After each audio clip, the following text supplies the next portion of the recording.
It has been an eventful day. Some of us had opportunity to go to Waco and hear Brother James Rogers speak at the last service of their lectureship. Haven't heard him in a while, so that was a treat. And we've had all of our full schedule filled up this morning here in this congregation and a meeting as well. So I know some are a little bit fleshly weary, and hopefully I won't keep you here too long. I think I frightened a few in the business meeting when I had mentioned that I prepared 2 sermons tonight. But before I could finish saying I'm only going to preach one or the other, I think there was a collective falling out, and then I revived them. And that's why Jesse led that song. But it is good to see you. I'm glad you're here and hope you've had a good day. I hope none of you has been tossed out of a restaurant for your beliefs today. I'm not saying that has not happened to me before, but not in the last few years. But at any rate, we are thankful that God has blessed us as He has, and we're all able to be here this evening. I want us to consider some things that are going to be illustrated. Let me try to keep our focus where it belongs. As gospel preachers, we realize we are following in a long lineage of preachers back to the very first century. Even beyond when you consider the prophets of Israel. And throughout the long ages, sermons like this have always been oral in nature. They've been audio sermons by necessity. There was no such technology as this. But it's not to say that sometimes the prophets didn't use object lessons, and they did in their preaching. Some sort of graphic way of illustrating the points. So obviously we all know what we're doing here has biblical authority in that sense. But I do want us to keep our focus on the spoken message itself and keep our minds fixed upon the Word of God as it is brought out in the message. I want us to ask a very simple question tonight. This is not new. This is not anything unique. But I think it's timely in the sense that all of us as children of God need to be aware of where we stand before God. Is my life really different now that I'm a Christian from what it was in the past? And I'd like to introduce by asking, how does my life look compared to others? Does it really differ from that of others around me? Now, all of us have known members of the church. I have, sadly, in other places in particular, where it seemed like there's not a major scene between them and the world. And maybe in our own lives from time to time, we've let down our guard and have allowed that to happen.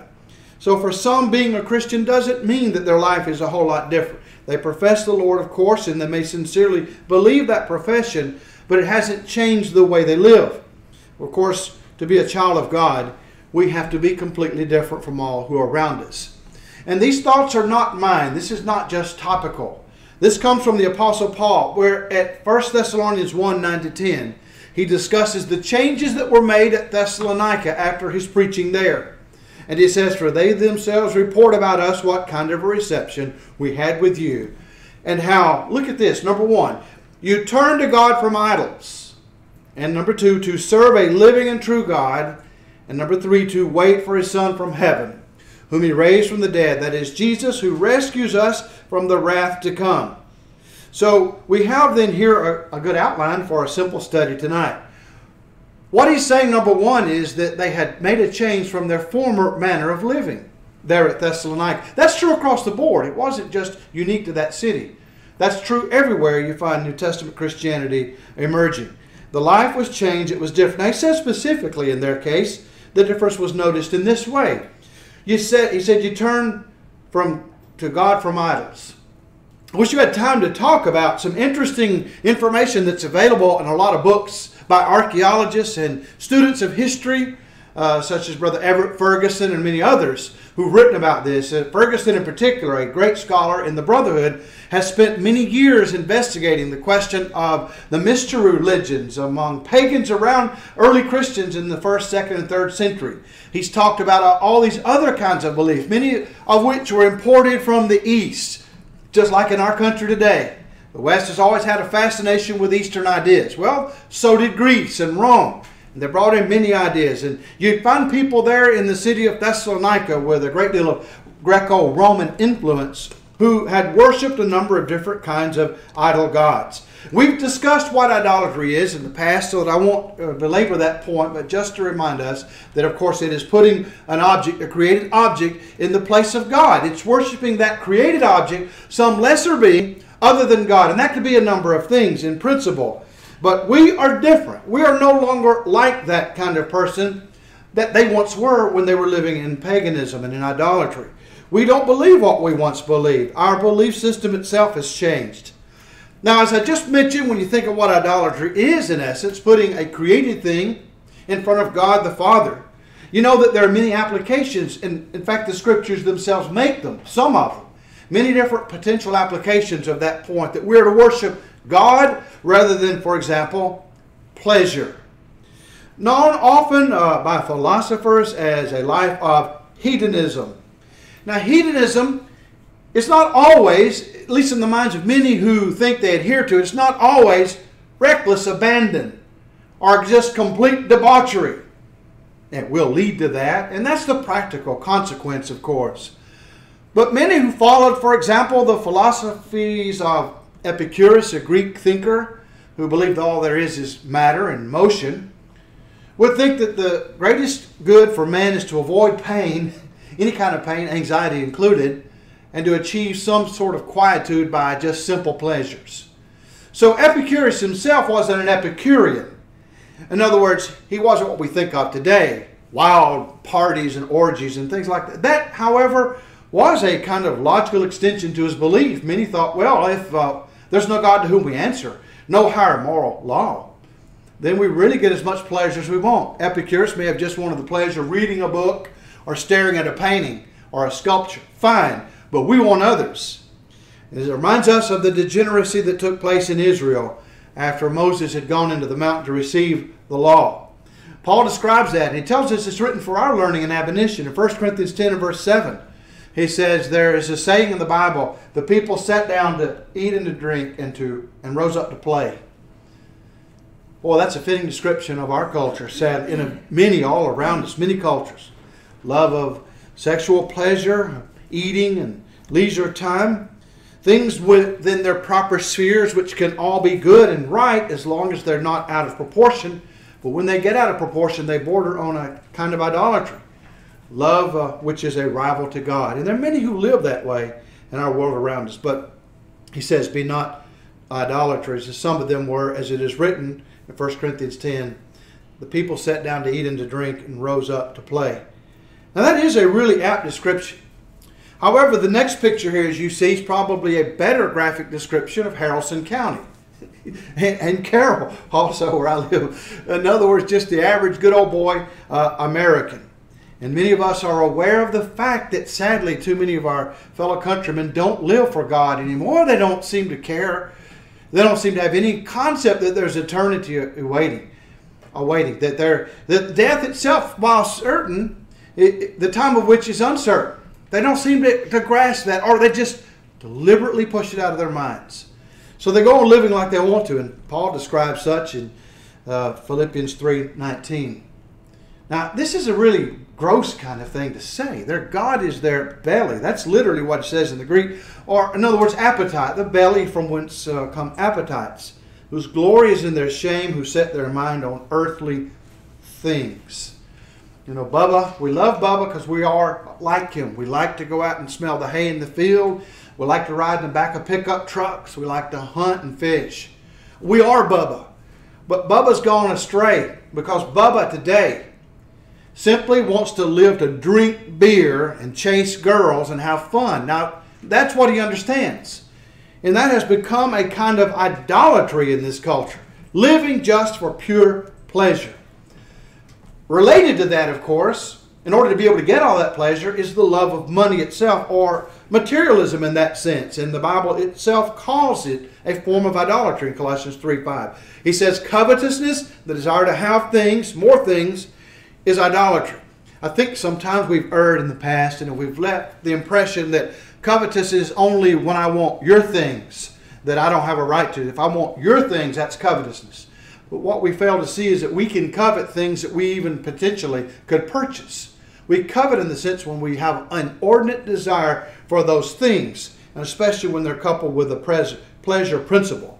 So there are many kinds of idols in the world. One, now I don't think we have a real problem necessarily here, although our children may, in the public systems of education, they may be exposed to these ideas, sadly, and that is worship of the Mother Earth herself.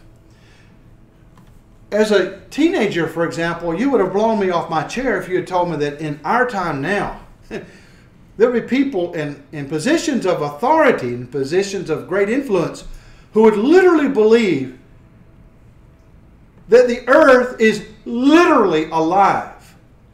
Somebody says, well, that's just a manner of speaking. The Green Movement has co-opted that idea. It's a metaphor. No, it isn't just a metaphor for many. Now, it kind of coincides with, as I mentioned, our love for the East.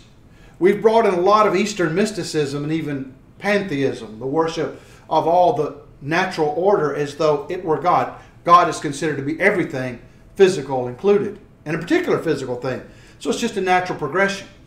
Now, even among Hindus who push this idea today, pantheism, that everything is God and God is everything, there's a tendency to worship specific manifestations of God.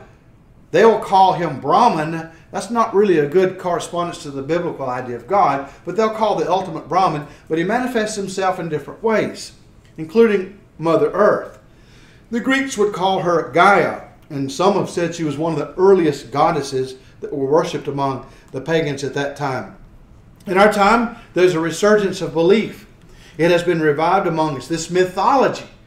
And I'm talking about among people of great influence and who are celebrities.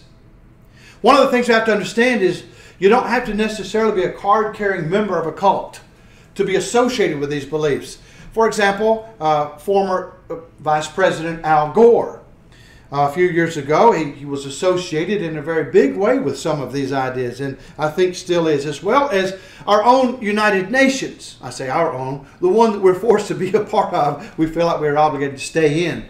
Now, the United Nations has had within it a number of outspoken people who've adopted resolutions who are condemning Christianity. They have done that in their resolutions and in their studies. They have said Christianity has a negative effect on the earth because Jews and Christians believe that man's place in the world is the highest. He's the apex of creation on earth. And that man is to conquer and to subdue the world, to conquer nature, as it were, and to make her serve his ends. And that's not good for the earth. But Hinduism and other kinds of mystical views from the East serve the purpose of worshiping the earth better. So they're actually endorsing those beliefs over Christianity. Now, that's not a surprise to many who realize the liberal tendencies of the United Nations, who've realized it for a long time, but it's disturbing to me. Some of the ideas that are popular today have grown out of the New Age movement of the 1970s, which later was known as something like cosmic consciousness, cosmic humanism. At one time, even earlier in the late 60s, early 70s, as it was developing, the Age of Aquarius idea. But those things didn't really die out. They sort of went underground, and then they resurfaced elsewhere with the Green Movement today, which I consider to be, in terms of philosophy and history, a very Marxist or Marxian type of viewpoint. They would argue the earth is sick. Why is she sick? She's literally sick, and she's alive. And we've made her sick. Some have even held the view that throughout all of our technology, especially our hard drives and computers in every part of the world today, that she has become conscious of herself now, finally. She is aware of herself. Sounds like something off of sci-fi where the machines take over at the end of the world. And she now has suddenly realized what we're doing to her. This goes back a long way. I even have some music I listened to from The Doors back in the 60s. And they were talking about things like this even that early. She's getting a fever. So global warming advocates are associating their views, their allegations with some of these beliefs. And many of these beliefs spur on these allegations.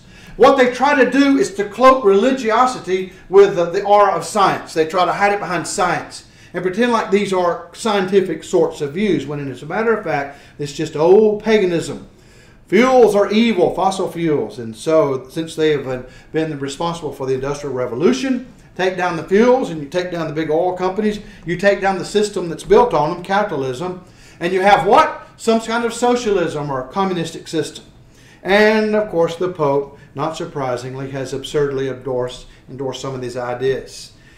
I suppose the most common idol, though, because that's kind of flaky, and most people recognize it that way, the worship of the earth, would be that of just pure old atheism. And it's similar. It just says it's not alive, that it's inert matter. In other words, we're talking about natural processes. And we can respect it insofar as it understands the secondary laws of cause and effect made by God in the world.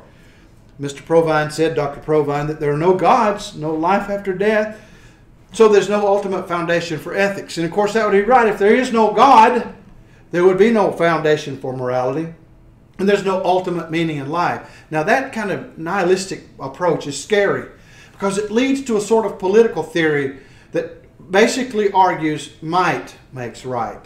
That's all it can argue. There's no other basis for right and wrong. It's might.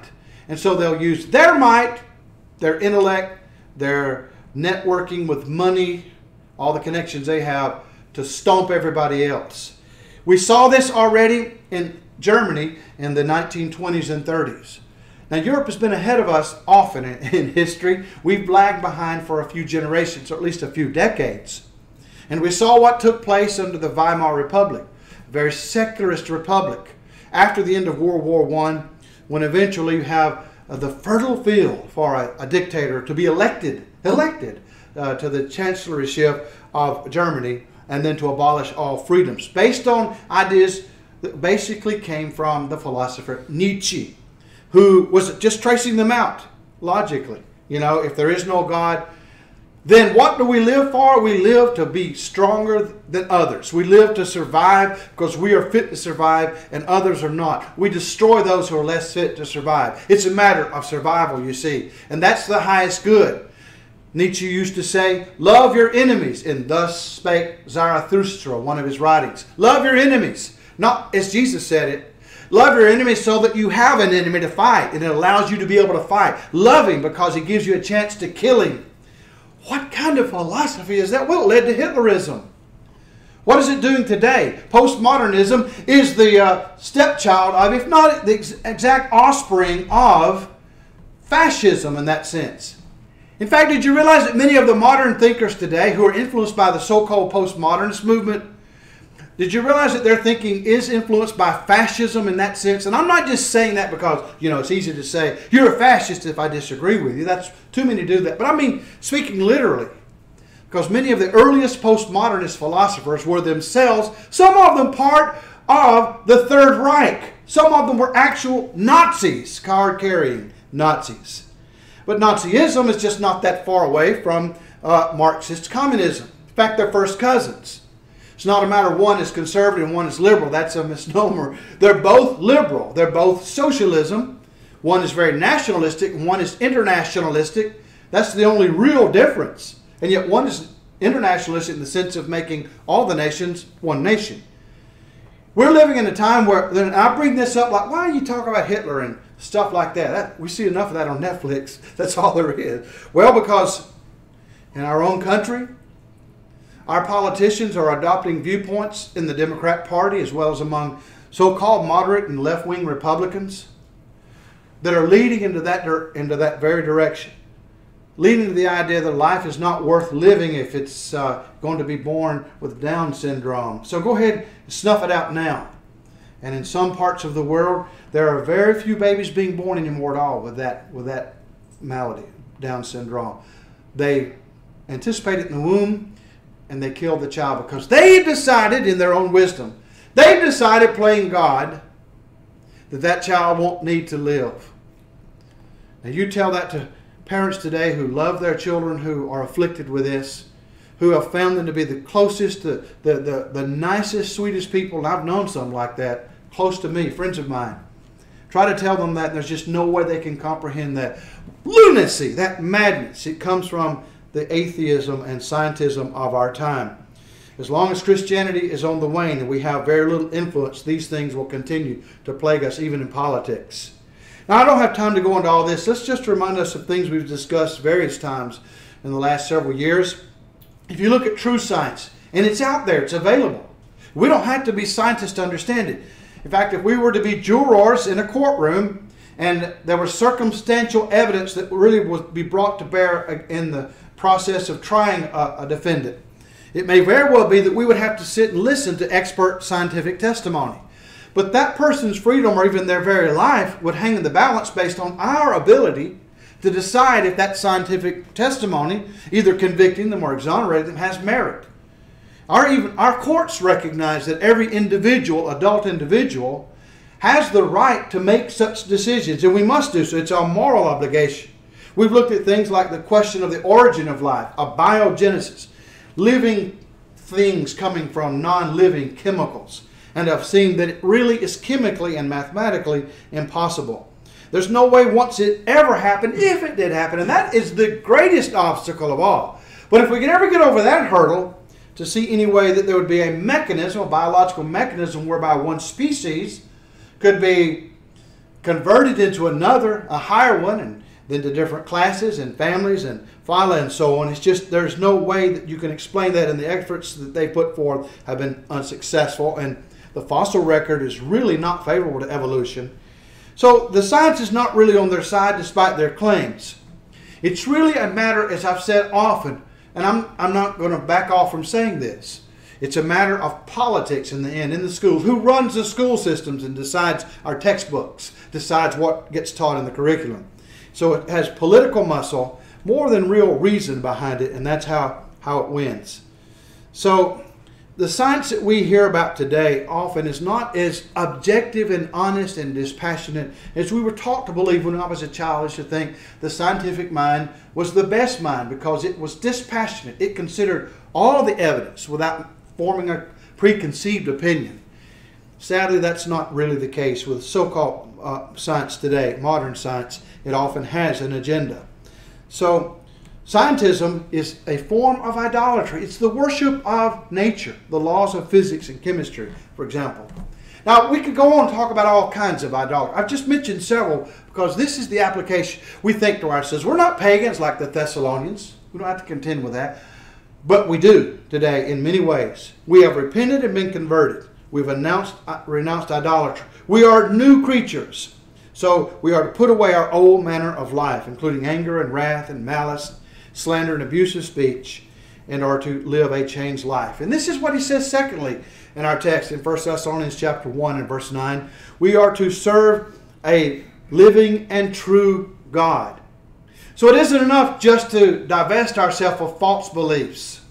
Many have pointed out if you create a vacuum, you may create more problems than you solve. If you just disabuse somebody of their scientism, say they're a worshiper of Gaia, the earth, and you show that's foolishness. Or say that they're philosophical naturalists, atheists, and you show that's wrong. Then what? It isn't enough just to do that. You have to supply the positive teaching. And this is what they learn. They learn to serve the living and true God. So get rid of the old devotions, but add the positive new Christian virtues based on belief in the true God of heaven. In 1 Thessalonians 1, back in verse 3, he had put it this way, that they were constantly bearing in mind, or Paul was, your work of faith and labor of love and steadfastness of hope in our Lord Jesus Christ in the presence of God our Father. So this is service. You leave the old manner of life, which is wrong, including your old beliefs, and you enter into a proper understanding of what's true. God exists, and this is His way. The Bible is His Word. But it means service in every respect, at every level. And this is why preachers are known to talk about this passage from time to time. Hebrews 10:25. Not forsaking the assembling of ourselves together, as the manner of some is, but exhorting one another, and so much the more as you see the day approaching. Why do we keep bringing that up? Because we realize that that's one special way that we show our love for God. It is a manifestation of our spirit of service, our willingness to serve. It's hard to make the case that I serve the Lord, I willingly daily serve the Lord, when I'm negligent in attending the services of the church. So those things just really don't fit, and we're aware of that. So we see the need to be involved in service at these services. And we need to, therefore, manifest our work of faith. And these are the expressions that he uses in verse 7. James 2:24 points out that faith without works is dead, of course. That's why we have to show our living faith, works of faith. Labor of love. These are works in which we show love to others by actually doing things for them, even those who hate us. Steadfastness of hope. This means we're always busy, we're always working, but we're never out of hope. We're always hoping. And we must then serve fellow men in order to serve God. This is the point our brother brought up just this past week in the meeting in Matthew 25, 36 to 46, where he read for us meticulously all the things Jesus said he would say to us on judgment. And as he pointed out, it won't necessarily be about baptism, as important as that is, essential as it is. But it's going to be about our service, or lack thereof, to the least of these, my brethren, to our fellow men. So we serve God, and as we do so, finally, as he says, we are in waiting. We are a life in waiting, but we don't just sit back idly. We are busy while we're waiting, but after we left our former manner of life and turned to God, then now our hope is toward heaven. I don't know that I emphasize that as I ought, as a preacher. Maybe out of fear of the idea of the end of the world. And yet that was not the biblical perspective. Every time I go back to my Bibles, I realize it chastens me accordingly. I realize I need to think of the way they did.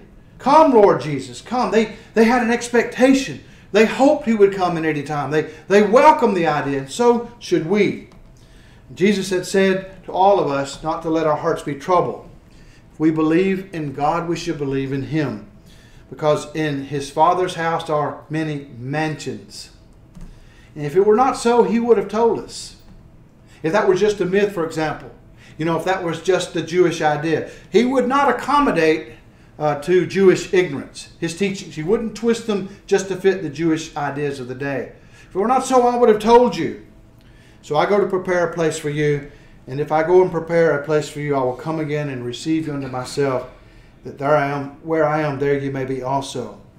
He's coming again. Now this representation hopefully is of angels, the saints who will come with him. And he's coming to this world. Some think it's going to happen right away. I can't say it won't. None of us is in the position to say, no, it won't. We don't know. It may be that he's coming today or tomorrow. It may be that the doomsdayers are right, that this is the end of time and we're on the verge thereof. We just don't know. No man knows but the Father who is in heaven. Well, we do know this, it potentially could have come at any time since the great apostasy. And that began to take place right away in the 2nd century. And it was full blown at least by about the 7th or 8th century in medieval times, depending on how you measure. The great apostasy, the falling away, as Paul describes it in 2 Thessalonians 2 and verse 3. When he does come, he won't announce his coming. He will come as a thief. And a thief won't give you signs and indications when he's coming. When men, in fact, will say, well, this is now a time of peace. This is a time of safety, security. At that moment, he will come when we think not. So our question for us is, are we ready? Now, concluding this, we just look back at this passage. Paul wrote it thousands of years ago, but it's just as applicable to us right now. We are to show a change in our lives and wonder why it is that in some cases, in some congregations, there's not much of a difference between the church and the world. I've mentioned these stats before, and I hate to go into them, but we just have to be aware of them. Sometimes we're not much different statistically speaking when it comes to immoral practices. You'll find those who call themselves Christians involved in the dance. Somebody says, what's wrong with the dance? We're not talking about little children doing the hokey pokey and things like that. We're talking about serious matters where adolescents, and we're adults, so many of us understand exactly what we mean, get into a situation, maybe a dim lighted room with salacious music, and they get into close proximity, boys and girls, with the raging hormones God has given them, putting them into a situation, putting them into deliberate temptation, and the fruit of that has been one that's been apparent: unwanted pregnancies and social diseases and all kinds of things that are wrong in the sight of God from such things as the dance. Somebody says we ought to worry about fornication or immorality and not about these things. But these are the things that lead to that. We're talking about nipping it in the bud.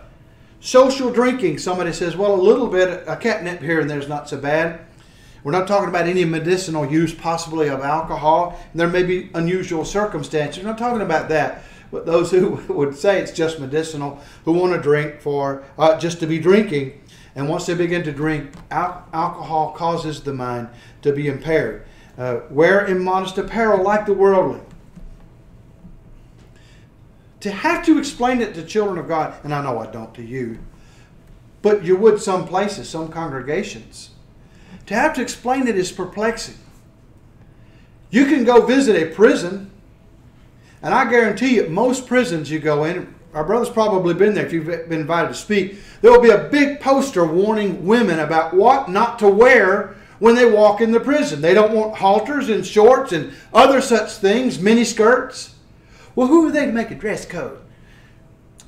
They're people who have a good idea about what you don't need to be doing in front of men who've been shut up and incarcerated for years. Now, I'm not going to go into the graphic details. It's not necessary. We know. Why do we have to try to convince our brethren there is a problem here and we need to be careful? We need to encourage our wives to be chaste and modest in the way they dress. And our daughters and our granddaughters, we need to encourage them to dress right and not to provoke unlawful thoughts in others. Somebody says, well, it's their fault if they lust. That's true. But it's also the fault of the one who participates by provoking it. You see, there has to be good common sense on both sides. There are so many Christians today sadly guilty of sexual immorality. And what statistic hurt me the most to read, and this is verified, is that 80% of so-called Christian singles are living in intimacy now prior to marriage. Well, everybody else is doing it. It's a living together arrangement. We're just experimenting to make sure we're right for each other. They have all kinds of excuses. But there is no excuse in the sight of God. I don't care that the culture tolerates what it used to not tolerate, that it's now more lax in its morals. That's the reason why it is because good Christian people have not remained firm in this area to be the right examples and to hold down the fort. We've allowed ourselves just to go along with the tide. And there are going to be many, sadly, who will have to answer for that on judgment. The Bible has never changed. Intimacy is reserved only for a duly ordained marriage in the sight of God. And never before or after or outside of it, only within that marriage. Why do we have to say these things? I mean, these ought to be old hat news to us. We ought to know this already. And I think we do. But I mean, we generally, I'm not talking about us here at Buchanan, but across the board. Well, I hope that our brothers and sisters will wake up and that we too, like the Thessalonians, will turn from our idol gods, whatever they be, to serve the true and living God and to wait for His Son coming from heaven. If you need to obey the gospel this evening, we urge you to do that without delay. If you need to confess wrong as an erring child of God, please do that. Whatever the need is, let it be known. Right now, while together we stand and sing. I am resolved.